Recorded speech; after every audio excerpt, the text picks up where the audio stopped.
Olá, meu amigo e amiga. No nosso encontro anterior, eu conversei aqui com vocês sobre o papel que a mentira, enquanto ferramenta política utilizada maciçamente pela extrema-direita, está causando em sociedades como a nossa, aqui no Brasil e outras partes do mundo. E lembrei aqui uma frase que é atribuída ao Goebbels, que foi estrategista de comunicação de Hitler, que dizia que uma mentira contada 1000 vezes se converte numa verdade. Bom, nós sabemos que isso não é possível, essa é apenas uma projeção filosófica de sociedades que não conseguem checar se aquela informação que elas estão recebendo muitas vezes é verdadeira ou não. Mas aqui no Brasil, nós estamos sendo jogados a criarmos um novo tipo de reflexão em relação à utilização da mentira, que beira a cretinice, a vigarice, se convertendo em algo diferente. No caso, uma cretinice, uma vigarice, uma imbecilidade repetida 1000 vezes não converte a pessoa que está se envolvendo com esse tipo de informação deformada numa pessoa inteligente. E aqui no Brasil você se depara com muitas criaturas que estão acometidas por esse tipo de fenômeno.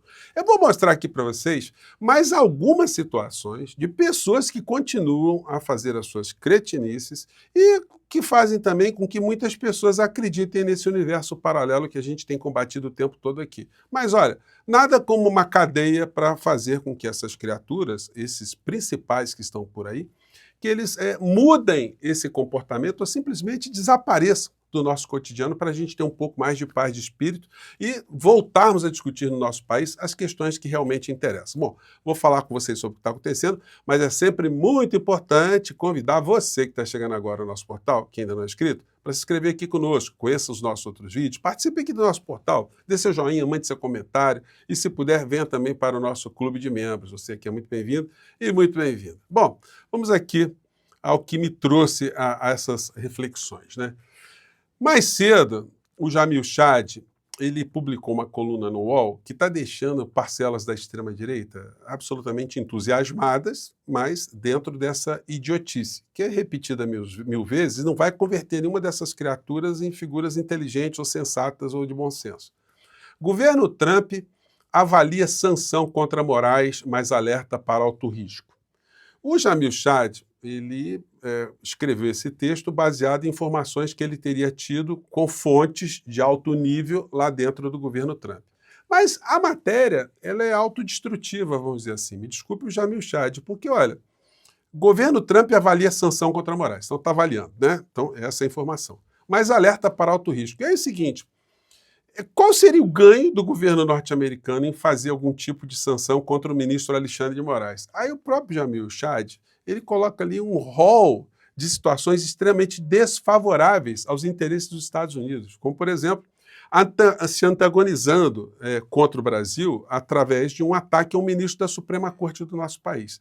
Ele mesmo diz na matéria que a avaliação que isso criaria uma comoção nacional e unificaria setores muito importantes da sociedade brasileira contra o que Trump está fazendo nos Estados Unidos e contra o que a extrema-direita está fazendo aqui no Brasil.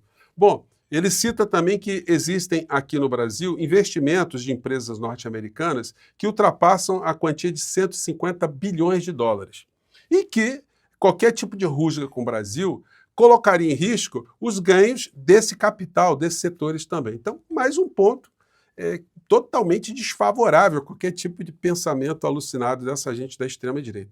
E para piorar a situação, ainda dentro da matéria, qualquer tipo de atitude dos Estados Unidos contra uma corte brasileira, atacando um ministro, jogaria o Brasil ainda mais para próximo da China, da Rússia, de outros países emergentes, fortalecendo ainda mais a nossa aproximação com esse outro mundo. Então, qual é a possibilidade de acontecer algum tipo de intervenção aqui no nosso país para satisfazer os delírios da extrema-direita idiotizada aqui do Brasil? Resposta: zero. Portanto, quando ele diz aqui que o governo Trump avalia a sanção, já avaliou e já está desavaliada. Não tem possibilidade nenhuma, não precisa ser nenhum Einstein para intuir isso. Mas aí serviu para as criaturas irem para o delírio, né? E aí, como vocês sabem, eu acompanho todo mundo da extrema-direita e acabo me divertindo, né, quando eu vejo as idiotices como por exemplo aqui do Cidadão, né? Vou pegar só alguns segundos.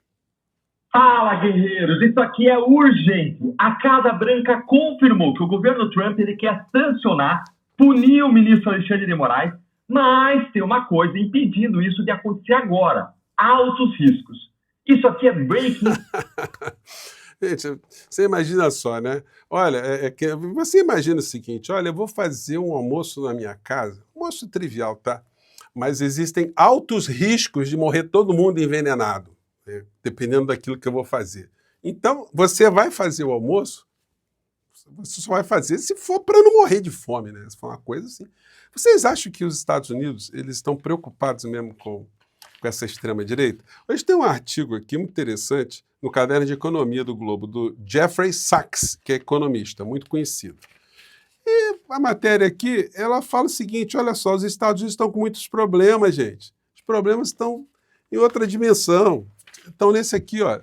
Professor de Colômbia diz que, ao aderir à agenda ambiental, China vai se tornar líder nas tecnologias de descarbonização e vê guerra tarifária de Trump como apenas um show da criatura. Os Estados Unidos, com seu negacionismo, estão ficando para trás. O que acontece? Os americanos vão querer nos aproximar mais ainda da China, e a China já está lá na frente, gente. Não tem como a humanidade não ter um olhar mais voltado para as questões ambientais, para ter um ar mais puro, para ter uma água mais pura, para ter mais florestas, para ter mais biodiversidade. Enfim, essa gente de lá não está preocupada com esses idiotas daqui. Me desculpem estar dizendo isso, mas, enfim, eles estão se divertindo no meio dessa história, né? Existem outras coisas também muito mais preocupantes. Nós temos um conflito, um genocídio que está sendo patrocinado por Israel, pelo governo de Israel, e com apoio dessas potências todas. Então, vocês imaginam, se compare esse tipo de problema com criar sanções contra o ministro Alexandre de Moraes, enfim, coisas que merecem nosso repúdio aí, chamam muito mais atenção das estruturas de lá do que qualquer outro pensamento alucinógeno dessas criaturas. Gente, a partir de segunda-feira, nós vamos ter aí as primeiras testemunhas arroladas. Bom, eu estava cravando aqui que o Supremo Tribunal Federal iria permitir o depoimento, que a gente pudesse assistir isso ao vivo. Só que é o seguinte, por uma questão processual, o Supremo está determinando que as audiências dessas testemunhas, o depoimento dessas testemunhas, eles sejam gravados pelas estruturas ali da TV Justiça, do próprio Poder Judiciário, mas elas não serão transmitidas ao vivo nesse momento. Por quê? Porque são vários testemunhos de testemunhas diferentes. Então, eles querem evitar que os depoimentos eles sirvam ali de base para instrumentalizar outros depoimentos. Os depoimentos eles têm que ser cada um verdadeiro dentro da sua esfera de conhecimento, o que viu, o que deixou de fazer, a sua participação. Então, nós não iremos assistir. No entanto, mais à frente, nós assistiremos tudo. E aí todas as contradições que a gente já sabe que existem, elas serão esmiuçadas. Mas até lá, a gente vai apenas acompanhar pelo noticiário as coisas que irão acontecer. Eu tenho certeza que elas acontecerão de forma muito contundente contra essas criaturas. Eu comentei aqui com vocês mais cedo também o vídeo do neto do ditador, que entregou Bolsonaro de bandeja. Quando ele fica... Aliás, ele confirmou, né? Ele não tinha como negar. Porque o texto ali que ele falou com o Mauro Cid, ele incrimina, ele afunda o Bolsonaro. Porque o Bolsonaro ele não pode negar que recebeu a informação de que havia aquela tentativa de golpe no dia 8 de janeiro e que ele tinha a possibilidade de se manifestar e fazer cessar instantaneamente aquilo, pelo menos até para se poupar. Mas como ele era covarde e ele queria que o golpe se concretizasse, ele ficou calado. Só que a gente vê as idiotices sendo repetidas, a gente vê vídeos como é dessa criatura aqui, que faz uma leitura totalmente deformada. Acompanhe só o trechinho aqui. Relevância gigantesca. Vou te mostrar aqui agora. Bom, como o print é muito estreito, é uma tela de celular, eu vou aproximar e vou movimentando aqui o print para você entender. Então, você está vendo aqui que no dia 8 de janeiro de 2023, às 4h35, ou seja, já estava acontecendo a quebradeira, Paulo Figueiredo manda para o Mauro Cid: estupidez sem tamanho, o presidente Bolsonaro precisa se manifestar contra isso agora. Pelo amor... Olha só, o Paulo Figueiredo tinha percebido que a situação era muito grave e que o Bolsonaro, por ser o principal envolvido, o estimulador dessas pessoas, ele tinha que se manifestar, porque senão ele ia ficar com a responsabilidade de ter motivado tudo aquilo. Mas olha só a leitura da criatura aqui. De Deus, eu estou no ar na Jovem Pan. E o Mauro Cid não vai, acabei de falar com ele. Aí o Gaia fala rapidamente, né? Não vai, acabei de falar com ele. Não vai o quê? Não vai se manifestar. Ou seja, ele quer que continue a desgraça, que continue o quebra-quebra. Simples assim, porque ele queria o golpe. Mas a leitura, idiota, desculpem aqui, tá, gente? Vai lá. Claramente, Paulo Figueiredo totalmente contrário ao que estava acontecendo no 8 de janeiro. Não sobra dúvida alguma. E continua. Não vai, acabei de falar com ele. Isso já deixou de ser por ele. Aqui o Mauro Cid já dizendo, o que está acontecendo lá não é o Bolsonaro. Eles não estão fazendo isso pelo Bolsonaro. É um grupo de pessoas revoltada porque um criminoso foi tirado da cadeia e colocado na presidência. Rapaz, vocês não percebem, né? Porque a idiotia tem desses problemas, né? Vocês estão entregando o Bolsonaro. Estão confirmando aí que o Bolsonaro estava sabendo, que ele foi informado, que foi pedido para ele fazer alguma coisa e ele conscientemente não fez, ele se omitiu. Ele, quando falou, os crimes todos já tinham se consumado. Então, gente, não adianta eles ficarem tentando reproduzir a idiotia, porque a idiotia, como eu disse para vocês, não converte ninguém numa pessoa não idiota. Me prendam! Não vou sair do Brasil, vou morrer na cadeia, diz Bolsonaro. Está tentando fazer sensacionalismo. Ele disse que não vai sair do Brasil porque está complicado. Ele já sabe que não dá para sair do Brasil. Está sem passaporte, está cercado. Ele sabe que vai ser muito difícil. E ele é medroso demais. Bolsonaro é muito medroso. Bolsonaro, me prendam. Estou... Pera, deixa eu fechar isso aqui. Opa.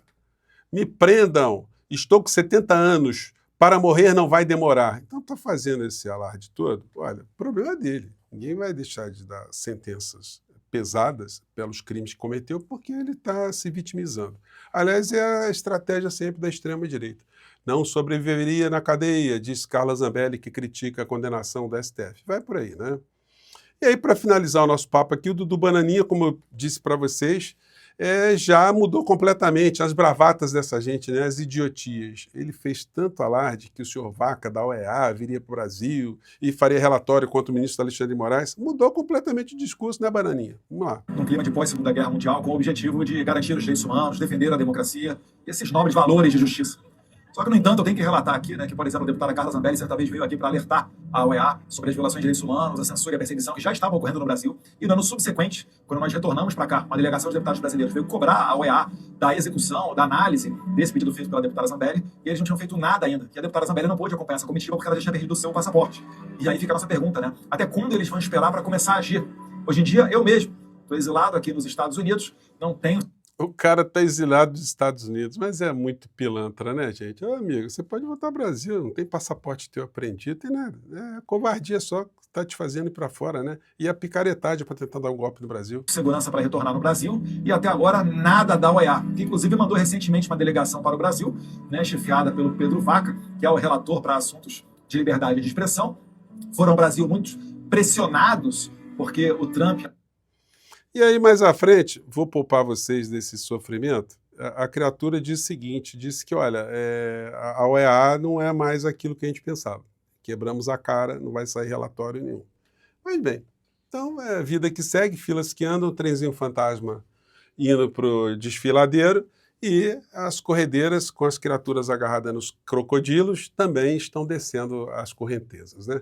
É o que sobrou para essa turma toda. Gente, mais uma vez, obrigado por você estar aqui no nosso portal. Mande seu comentário para cá. Você acha que dá para salvar a mentalidade de alguma dessas criaturas, ou a mente de alguma dessas criaturas? Um grande abraço. Tchau!